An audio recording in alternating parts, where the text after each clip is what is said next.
Je vous propose de suivre à présent la revue de presse qui reprend les activités du corridor central. Les nouvelles du corridor central, 4e édition du mois de décembre 2020, vient d'être publiée.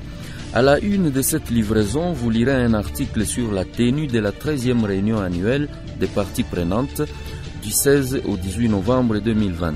Au cours de cette réunion, les parties prenantes de chaque État membre du corridor central ont participé à des réunions nationales de 3 jours facilitées par le secrétariat de l'Agence de facilitation du transport de transit du corridor central, AFTTCC en sigle.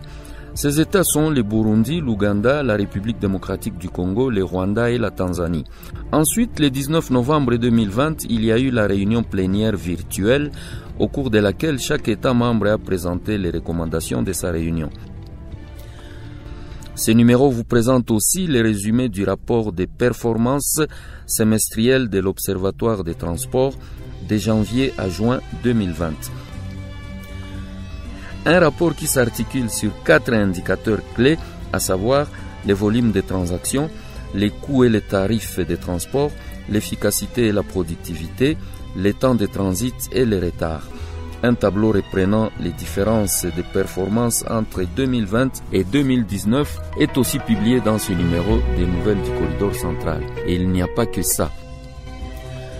Si vous voulez connaître les taux d'augmentation du volume de transactions au port de Dar es Salaam au cours du premier semestre 2020, malgré la pandémie du coronavirus, lisez toujours ces numéros et vous découvrirez que le volume de fret, à la fois importé et exporté, passant par le port de Dar es Salaam, a connu une augmentation d'environ 45 711 tonnes métriques, soit 0,6% par rapport à la même période en 2019.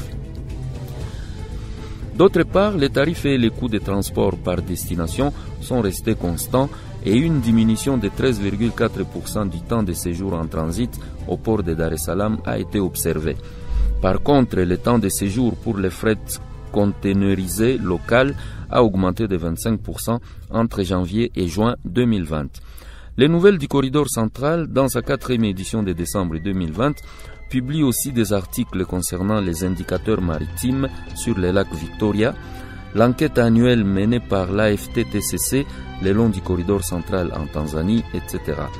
Les nouvelles du corridor central est produit par le département des communications et plaidoyer.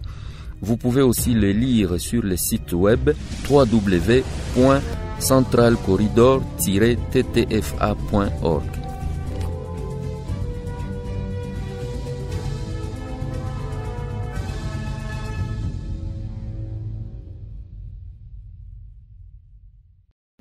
Madame, Messieurs, bouclons cette édition du journal.